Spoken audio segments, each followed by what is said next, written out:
West Denver. Sleep deprived and heavily caffeinated. All right, let's do this then. This is the Jeff and Bill Show. I don't agree with that. They don't always agree, but hey, at least they have coffee. Coffee. And each other. I love you, man. God help us. I'm going to bless him. We need all the help we can get. Now here's Jeff Hunt and Bill Thorpe. The Jeff and Bill Show on News Talk 710 KNUS.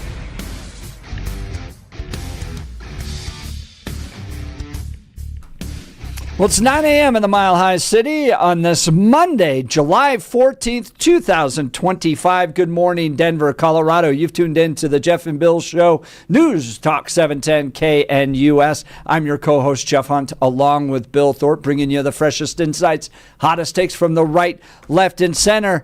Bill, today's a big day.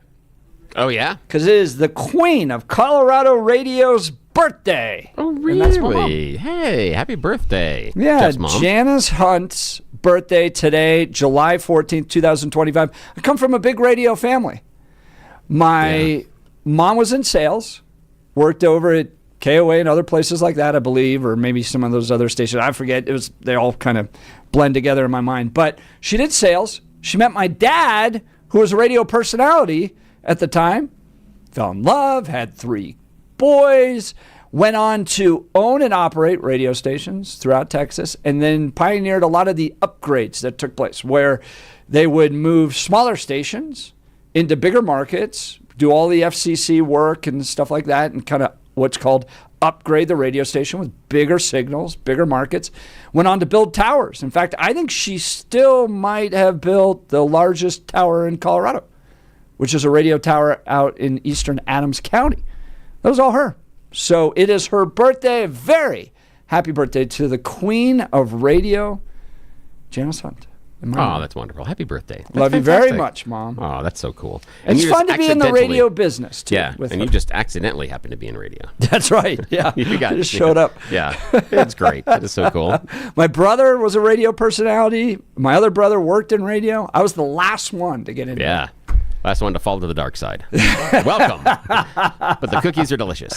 They are. They are. So, happy birthday, Mom. Love that's you so sweet. very, very much. All right, this hour, I want to get into this. New York Times with a big article over the weekend about Joe Biden and his defense of the use of auto pen for mass clemency decisions.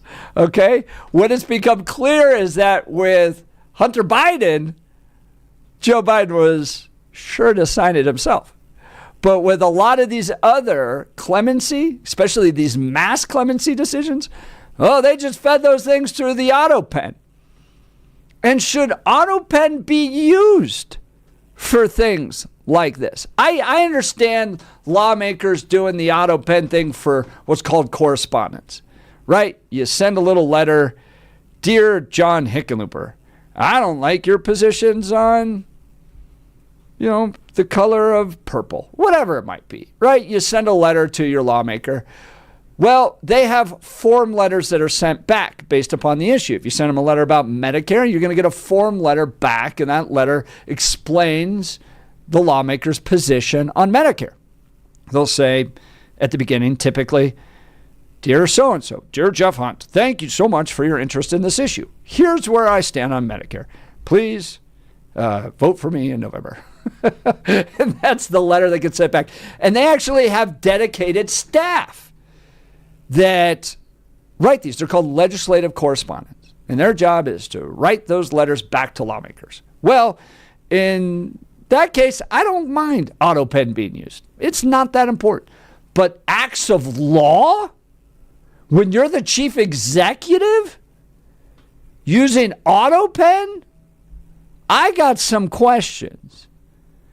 And when you combine it with all the other problems we ran into with Joe Biden's essentially sanity, his ability to lead this country, what was on full display during that debate, what Mike Johnson has said that Joe Biden didn't know, didn't remember some of the executive orders that he had signed.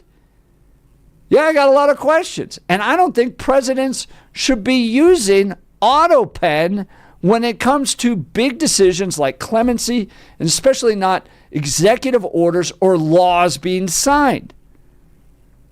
Am I wrong? Give me a call, 303-696-1971. Text us on the Dan Capeless Law text line at 720-819-5115. Now it's time for news and comment. Mr. Blake Olson. Blake Olson. Blake Olson, news and comment. Good morning. Monday, 79 and partly cloudy in Denver. Beautiful outside, expecting a high of 93 today. This portion of the news sponsored by Pastor Camp Heating and Air Conditioning at 303-777-1234 to learn more about special savings opportunities on Lennox equipment. Our top story. Good morning. I love this enthusiasm. I hope I'm as excited as you are about launching this show. This is amazing. The great Scott Jennings on with Jeff and Billy this morning makes CNN watchable. Now he is with Salem also and on KNUS. Well, we launched this afternoon. I've got a couple of amazing guests today to get us going. The Speaker of the House, Mike Johnson, is going to join us for a long interview. But then last night I was texting with the House Oversight Committee Chairman Jamie Comer about this blockbuster story in the New York Times about the Biden pardons and the use of the auto pen and whatnot. He's going to come on and kind of give us the absolute breaking news latest on what the Republicans are going to do about holding Joe Biden and his White House and administration accountable. Well, here's the thing. It's television, so people are going to want to have to watch it. And, you know, watching it doesn't just mean, you know, like some nerd reading off the, you know, the talking points you were handed. It's television. You have to be able to make it entertaining and creative. And yes, the auto pen, as Jeff was just talking about. Big update in the New York Times. DJT closed door meeting at the White House today with Mark Rutte, NATO's Secretary General. I'm certain Scott will have more on that as well later on his new show.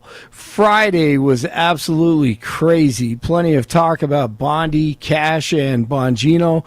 All three in place today after the weekend. And Ghislaine Maxwell says that she would be willing to sit before Congress and tell the American people what happened with the Epstein list. That's according to the Daily Mail.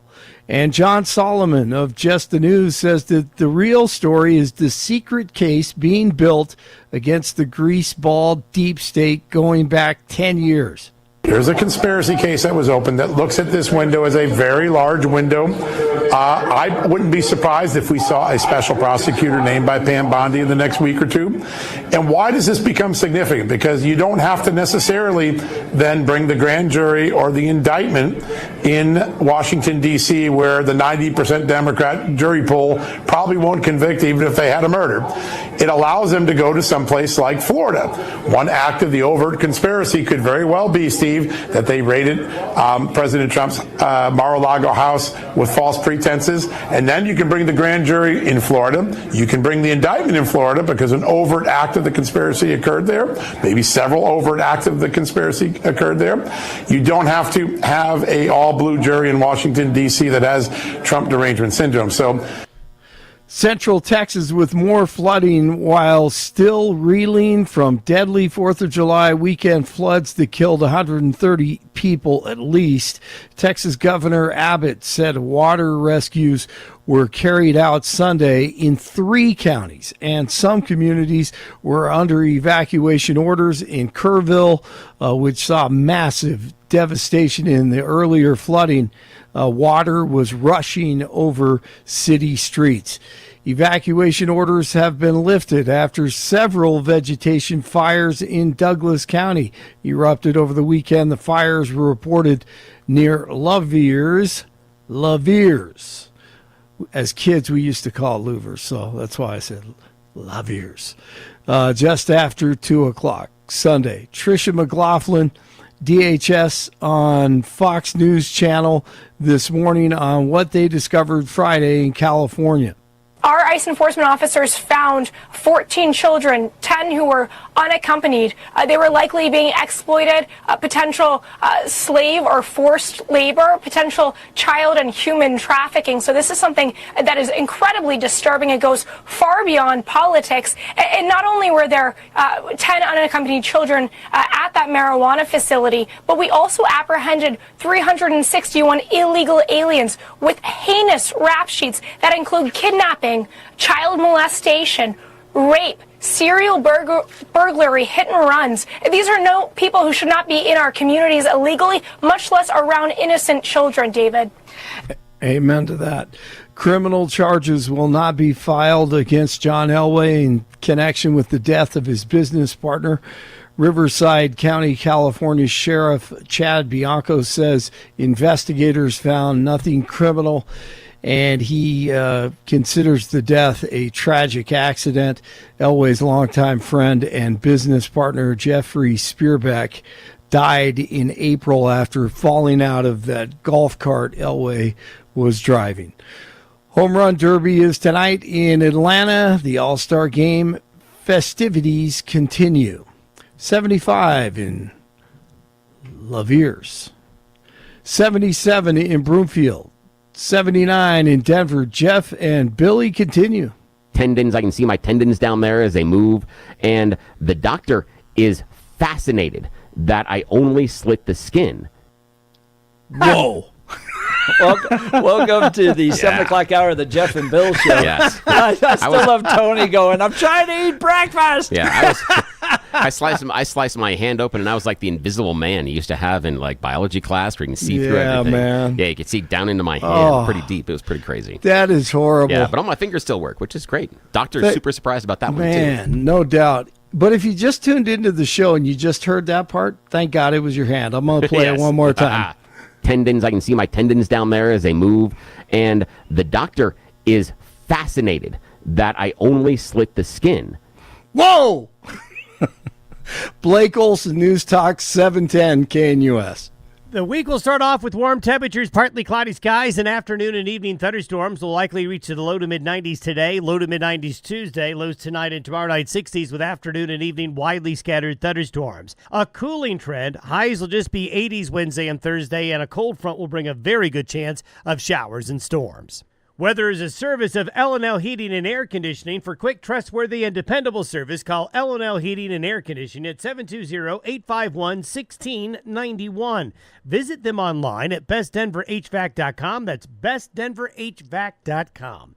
You'll be comfortable with L&L. Meteorologist Don Day in the 710 KNUS Weather Center.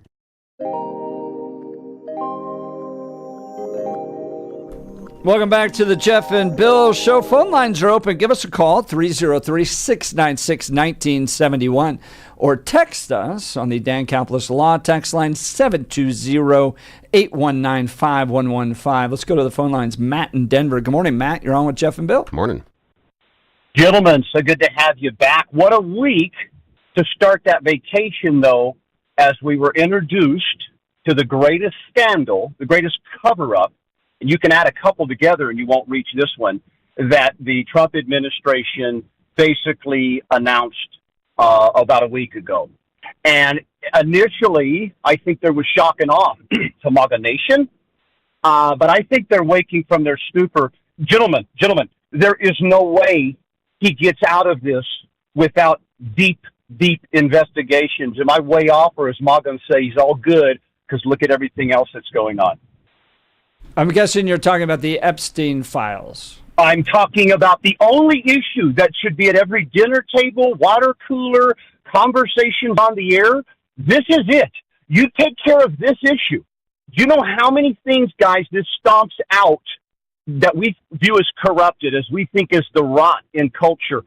When you start here, the head of this nasty beast, which is child predatory, child molestation, not a single person, small sliver of society is okay with that, but it's an overwhelming, is repulsed by it. Gentlemen, you can't walk away from this one like you may have been able to lie your way around so many of the other government scandals. Am I way off, or is this right on the money? No, I thought first of all, the response of there is no client list was weird because of the promises that there was a client list to be released. And then hey, we got to move on, guys. We got to move on, I think is totally misreading the room. But it seems like, I've always had the perspective that Trump has a good pulse. He got this one wrong. I think they're going to fix it. I mean, this is what Benny Johnson had about an hour ago. And I think this is there's only one path to fixing the Epstein memo crisis. Hold a press conference. Explain where the evidence is and why it's sealed. Promise release of all evidence after Maxwell's final appeal, and then drag Bill Clinton in for questioning. So I think Benny's generally right about that. It's bizarre to me. I think they're getting this one wrong, but I have at least faith that Trump is going to get this one better and right and address it and turn around and release all the information, because there's got to be information, right? There's got to be here. You have people that have been prosecuted for the trafficking of minors for prostitution. All right. Well, who was using the minors? Well, it's not a hard question in my mind. Billy, is that your take on this? Trump will right the ship with MAGA and that he'll bring himself. I'm saying he even if he wanted to do that, he can't. He's captured. He's declared that he's been captured and that I can't cross certain lines. This is a big moment in America, because we can't just let this one under the rug and then show up in 2 years and say, we demand change. Well, hold on a second. Now, Donald Trump never repented or corrected the catastrophe of the COVID shot. Now we have another globally impactful crises or cover-up in the Epstein. I'd say, Jeff, does he even have the history of getting the big ones corrected? And as it stands right now, he's 0 for 2, and this one could doom him, though. I don't know. I am less convinced, because I believe that the cognitive dissonance that exists inside of MAGA will already allow for an excuse of Donald Trump is right about this because fill in the blank. Whatever it is, I have to tell myself in order to make sure I'm not wrong. So I think their cognitive dissonance will warp whatever excuse or reasoning that Trump says. But I think where you're somewhat accurate is we have to go back to really like 2015, 2016-ish, to the kernel that started QAnon and the whole idea of this deep state of pedophiles that were involved in a vast international criminal conspiracy. We had a dude show up at a pizza parlor in Jersey looking for a basement that didn't exist based on this. During the first term of Trump, every time he spoke in front of Congress, it was supposed to be the storm. Finally, they were going to lock the doors and arrest all of those pedophile lawmakers. And every time that didn't happen, QAnon came back with a rationalization. They always excused the cognitive dissonance that was staring them directly in the face for whatever they felt was going to happen not happening. Same thing here. I believe that Trump will lose some supporters, but are they necessarily going to be outside of MAGA? I don't think so. And will Donald Trump do enough to bring them back into the fold? Yes. Absolutely, they did. But we have to also remember there are members of his current administration that trafficked in Epstein being the pedophile, and that we are just washing over the top of the deep state and everything else. So do I think it's going to change MAGA? No. I think it'll be an internal fight for a while. But because Donald Trump is the king and leader of MAGA, whatever he says goes. And I believe he's done a good enough job to convince a large enough portion of his supporters that truth comes from him, not from anyone else. So even if anything came out and said anything negative about Donald Trump or anything that he doesn't think should be said about him, he will be able to convince his supporters that it doesn't matter or to just fake news. He's done a great job doing that with a lot of other things. I don't see why it doesn't hold here as well. Gentlemen, last thought. Will the average Trump supporter, Republican, conservative, Christian person, will they be okay going home at night knowing that their president, for the good of the business of the country, because this is a business decision he's making by doing this, will they be okay knowing that some of our most heinous crimes are going to go untouched? These people are going to go untouched and in many cases elevate themselves in power. Do you think the average is going to be forgiving of that, knowing that our president, who we supported, made a business decision at the expense of children? And I think that'll kind of pull at the craw of a lot of folks that say, the king I was following, I thought he was a better man than this. This brings him back to the rest of the scumbags that are littered in D.C. But really good to have you guys back. This is the story. So you're hosting live radio, guys, just so you know, in the midst of the greatest, not the moon, not 9/11, not the 20. This is the greatest one of all time, and Trump has all the control in the world. Does he want to break free and fight for the people, or say, you know what, let's make a good business decision here and move on? Thank you, guys. All right, thanks, Matt. Thanks. Matt from Denver. His line will be open 303-696-1971. I don't think it's I disagree that this is the biggest story over 9/11 and I'm not. I disagree. It's the biggest. I don't think it's the biggest. This is a huge scandal, and you and I have talked about whether or not we think a list exists, etc. But the part for me, not a list in the sense that it was kept by some of the other. Heidi? Yeah. What was her name? Oh, Giselle, whatever. Heidi Fleiss. Oh, Heidi Fleiss. Yeah, Heidi Fleiss. That you know, kind of thing, there were actual prostitution rings. Yeah, because they were making a business off of it. Right. We don't have any information showing this was a business or money or anything like that changed hands. Influence could have changed hands, but that's different. Yeah, and there are all sorts of things about that. And I was looking at a Wired magazine article last night. Yeah. Wired has traced everybody who's ever visited the island. Do you remember this article that came out a year or two ago? Yeah, they went through the flight manifest, No, they went through digital cell phone tracking. Oh, that was it, yeah. They went through digital cell phone tracking, and Wired admits, and this is no bastion of conservatism, that once Epstein was convicted in 2008 of his crimes around trafficking young girls, there's been no friendship, no connection with Donald Trump ever since then. So it's been well over a decade since those two were connected. So I don't think Donald Trump's trying to hide anything that he's related to. I think these are rich, wealthy people that live a lifestyle that few of us can comprehend, which is they just get to do whatever they want. And they flew off to islands and they engaged in that type of lifestyle, and it caught up to them. And do I think Epstein has videos? Yep. Do I think that some of these rich, wealthy people, including maybe some princes of other countries, engaged in fornication with young people under the age of 18? Yep. And do I think they should be prosecuted? Absolutely. Why this isn't happening, I don't know, and I think Donald Trump's misreading the room by trying to move on from this. I don't quite understand it. Yeah, the thing for me is, it's difficult. This is the problem that I have a difficulty with is all of the screaming and gnashing of teeth and anger over a two-tiered justice system over the past 5 to 6 years, if not a little bit longer. And now in this case, I see a crystal clear example of a two-tier justice system. That's been happening longer than a few years. I know, but that's the reason OJ died a free man. But we've had a lot of people bringing it up. And the reason is it's a two-tier justice system. They're going after Trump when they're not going after these people.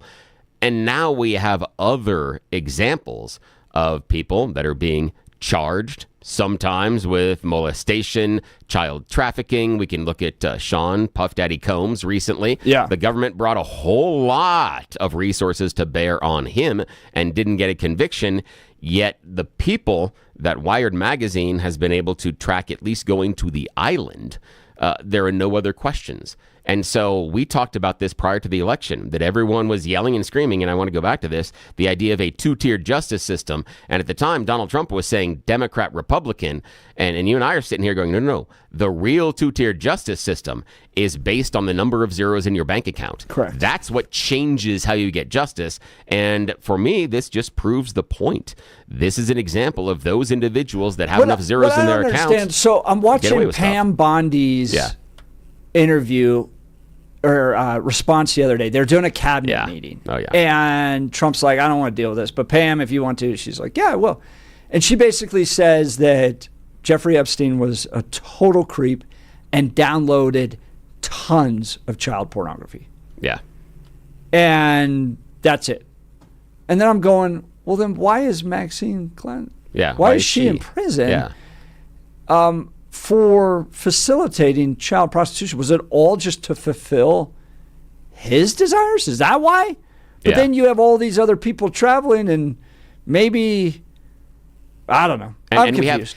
We have people that say, I was on the island and did things with people. I mean, we have those people that are having reports. So are they lying about it? Was it right? Not? The victims. Yeah. And right. here's another thing. Now, I want to go back and I want to check the timeline. I'm not 100% certain on this. And this is just something while you were talking about that and saying what Pam Bondi said during the cabinet meeting. I don't know this, but I'm curious, who was the DA in Florida when Epstein got the sweet deal and wasn't charged? Was it Bondi? I don't know. But she was Florida DA for a while. Was she the district attorney or the AG of Florida at the time that Epstein got the sweet deal? I don't know. I'm literally just asking the question because it popped in my mind and I haven't had time to go to the magic Google box. Yeah. So that's the next question I'm going to ask. But I'm curious because if so, this gets much more interesting. You're starting to sound like conservative Twitter siding with Dan Bongino in this that's apparent interesting. feud that took place over the weekend. That was interesting too. Well, Jason in Denver with a great text message in.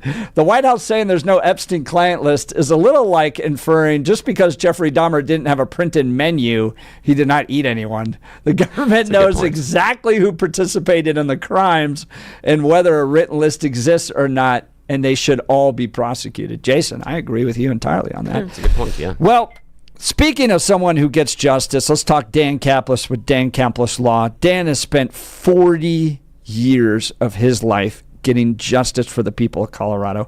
That's why he has such a sterling reputation, because not only does he deliver justice, right, he shares our values. That's why everybody loves this guy. They trust him. If you are hurt in a serious motor vehicle crash, any type of injury case, call Dan Caplis with Dan Caplis Law. Dan is believed to be the only lawyer in Colorado history to win 5 straight multi-million-dollar verdicts in Colorado crash cases. Dan is also believed to have won the largest truck crash verdict in Colorado state history. Dan Caplis Law is so trusted, he's the official law firm partner of the Denver Nuggets and the Colorado Avalanche World Champion organizations. Dan Caplis Law is a serious firm for serious cases. Dan accepts righteous injury cases on a percentage fee basis so that he can represent good people from all walks of life without regard to ability to pay. So if you need Dan's help, give him a call. Here's the phone number, 303-770-5551. 303-770-5551 or hit dancaplisLaw.com.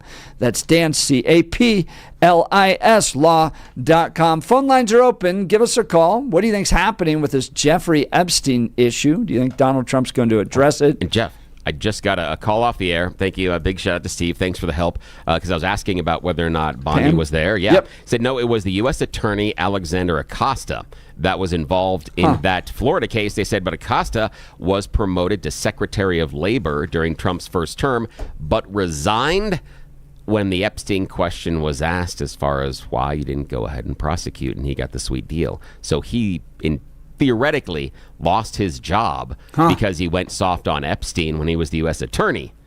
Now, we have no list at all. Interesting. Very interesting. Yeah, fascinating. All right, phone lines open 303-696-1971. Text us at 720-819-5115. Mary from Wyoming saying there is a list. Maxwell kept it. Contains client information and billing and the types of girls wanted and those provided. Whoa, I didn't know that. Thanks, Mary. Appreciate that. All right, we'll continue. You're listening to The Jeff and Bill Show. This is Denver's talk leader, News Talk 710 KNUS.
Marty texted in, Acosta is on record saying he was told the Epstein list is part of intelligence and to back off.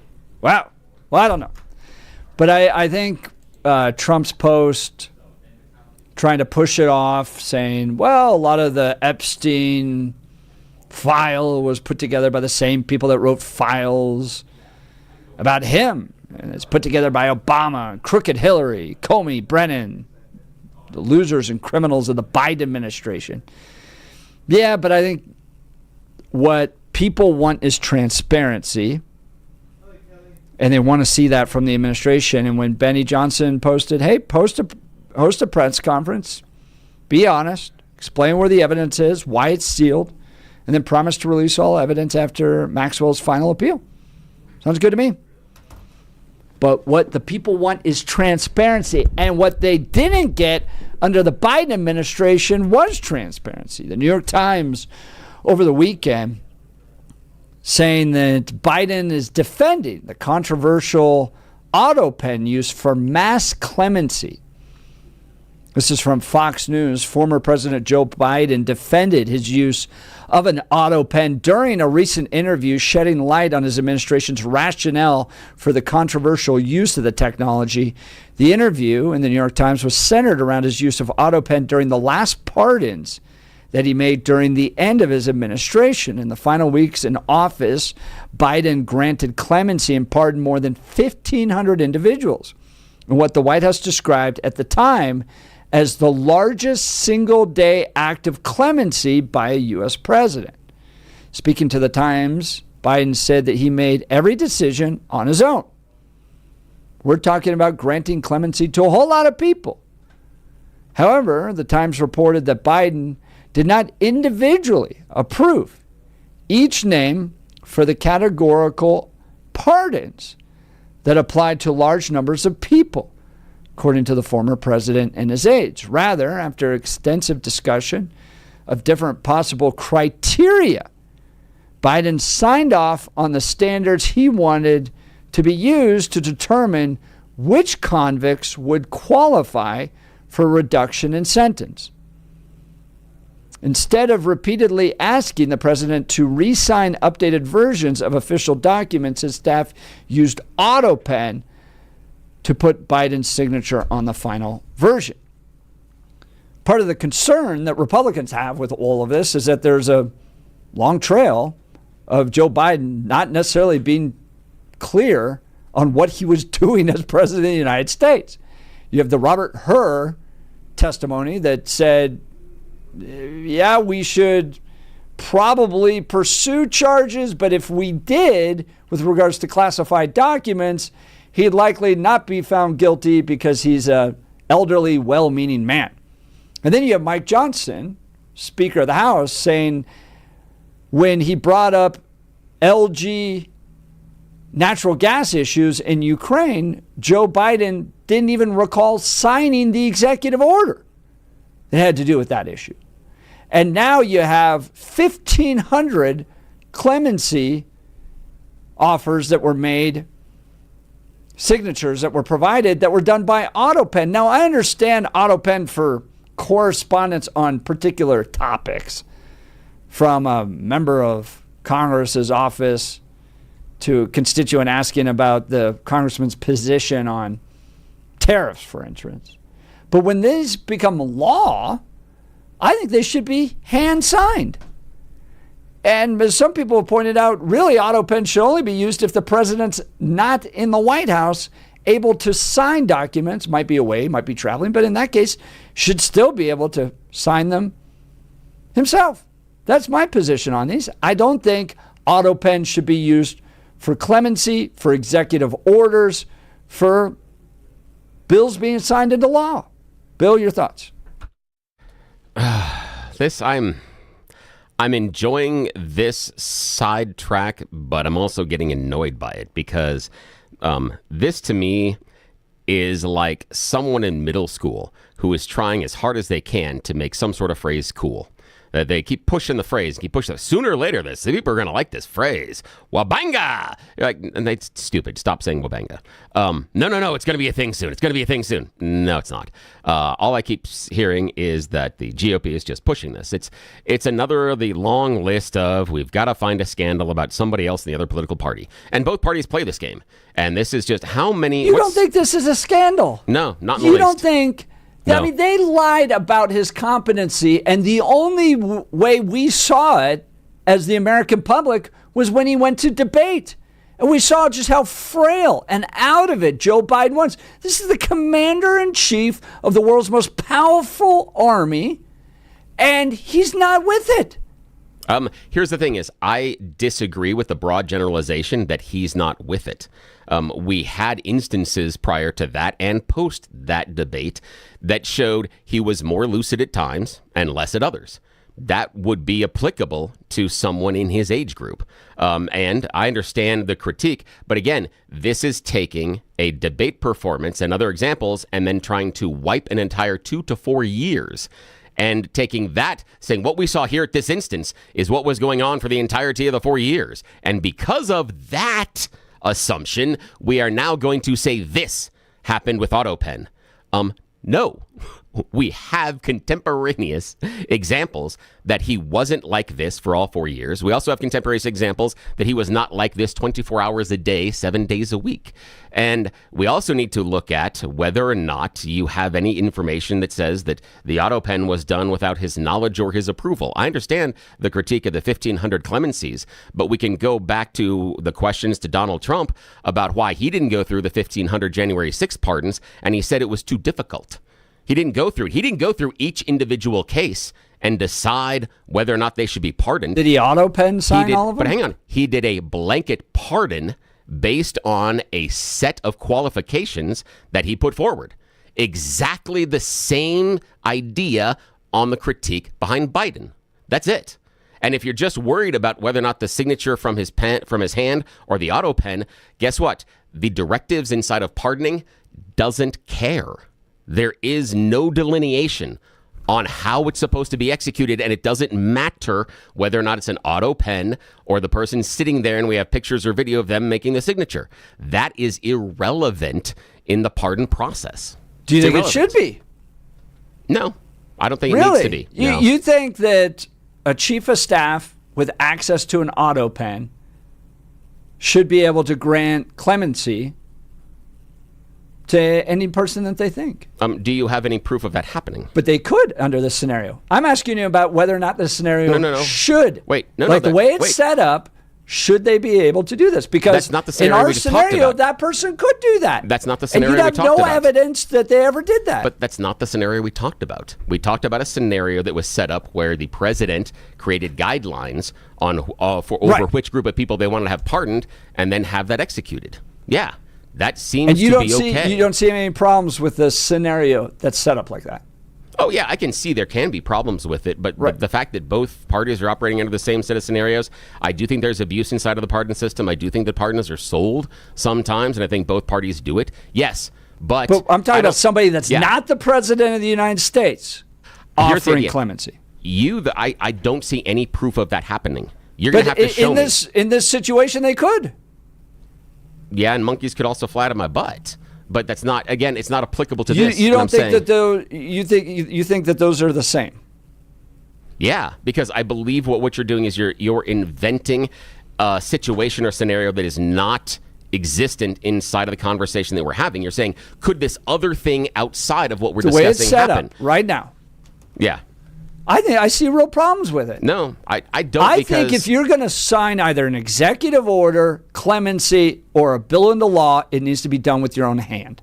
Yeah, I don't see a problem with it, and especially on the clemency and the pardon side. We're so loosey-goosey on that to begin with. And the other part is I don't see, even when the president is giving a parameter, et cetera, it doesn't mean the chief of staff then decides. So again, the parameters and everything else have been set up. You seem to be going to a place where a chief of staff goes rogue and goes outside of the situation. And that's what we can talk about. If the chief of staff is delivering pardons that were not approved or outlined by the president, that's an issue. But I don't see that happening. Even though we don't like how they were signed, in either scenario, I don't see that happening. And this is where I talk about, I see the Republicans trying to create a scandal that doesn't seem to exist. They keep trying doesn't seem to exist. Yes, they keep trying to hope against hope. You have that a they can former create this. domestic policy advisor who testified for 5 hours saying she directed auto pen use, but said, no, there wasn't necessarily an effort to cover it up, but there were oftentimes just emails between her and decision makers around the president. She never saw the president himself actually make the decisions. Then you have Dr. Kevin O'Connor, who pleads the fifth the entire time around any types of questions with regards to his lucidity. Why would the doctor plead the fifth? Why wouldn't the doctor just go, no, yeah, like you just said, yeah, we had good moments, we had bad moments, but we didn't see any major cognitive decline. Why would he plead the fifth the whole time? I'm not sure, because I'm not sure what crime there would be, but let's talk about what I see as a perceived witch hunt going on right now, because the GOP seems to be investigating, looking for a particular crime. So would it be advice of a lawyer from the doctor to sit there and plead the fifth if the GOP is coming after some sort of a criminal type of case? Yeah, I could see the lawyer advising for that one. But what we have in that testimony you talked about from the official, we don't have any testimony where she knows that Biden was not informed. There are people involved in that conversation. Someone on the other side of the conversation could have been directed or have known from Biden about his wishes, and that would make all of that okay. But she only has her perspective on what had happened here. And if she was given a directive by the president to go and make sure this happens, then she can go ahead and make sure this happens. Donald Trump does that a lot of times. He gives directives to the people that are in charge of departments to go out and make sure this happens. Yeah. I don't think it's just conservatives. I think you have Jake Tapper's book, Original Sin, talking about how much cover-up was taking place within the Biden White House to prevent the media, in his case, from having direct access to the decline that was taking place. Then you have Mike Johnson's own experience about executive orders, or at least a executive order, that the president wasn't aware or even remembered signing. There seems to be a lot of evidence, plus a national debate for the whole nation to see, that the president experienced significant mental decline. You have the audio of the Robert Hur interview that took place where he stumbles. I mean, it's when you listen to that audio, it's like visiting a family member in a mental decline facility. And then you have a rash of 1,500 clemencies that were given on a single day. It seems to me, I think there's plenty of evidence that somebody else was running that White House. The American people deserve to know it. It is a major scandal, and I'm glad Republicans are researching it. Yeah. Well, and inside of that, you didn't provide any evidence that someone else was running the White House. There was all supposition based on smoke and mirrors. Fair enough. But supposition on smoke and mirrors. Yeah. Joe Biden's decline on the national stage was not smoke and mirrors. No, but yeah, we have that instance, and we have one instance with Mike Johnson. Yes, we have a couple of And you have instances. the Robert Hur testimony where you can listen to him stumble through and change entire topics in the middle of a sentence. Yeah, but that's not unusual for someone in the White House. If you listen to Donald Trump's interview with Laura Trump, he did that routinely. I'm not saying they exhibit the same level of cognitive understanding, but the idea that they just switch topics in the middle of a sentence. Bill, you have Jake Tapper's own books. He's not a bastion of conservatism. We had a press conference in the last 3 days where Donald Trump didn't know when his tariffs were going to start or stop. He goes, what? Wait, where? And he had to ask for clarification on dates that were asked to him by a reporter. Yes, that's it. Not the same. These are not even close to the same issues. Where I'm going with this is you've outlined what you have are concerns, and then you've jumped to auto pen someone else running the government. No, we're doing it. Republicans are doing an investigation, and I'm glad they're doing it. And when they asked the doctor, he pleaded the fifth. Yeah, do that investigation, just like you found the Biden crime family, right, James Comer? Oh, yeah, that didn't happen. Good job. Well done there. All right, join the conversation, 303-696-1971. Text us on the Dan Caplis Law text line, 720-819-5115. You're listening to The Jeff and Bill Show. This is Denver's Talk Leader, News Talk 710 KNUS.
Welcome back to the Jeff and Bill Show. Joe Biden providing clemency to lots of people. I just bestow clemency upon you. Is that good for the president? Do you think the president should sign them individually? Did the President Trump do the same thing when he did the January 6th thing? I just bestow clemency upon you. Kind of my understanding on that one. That's what he did.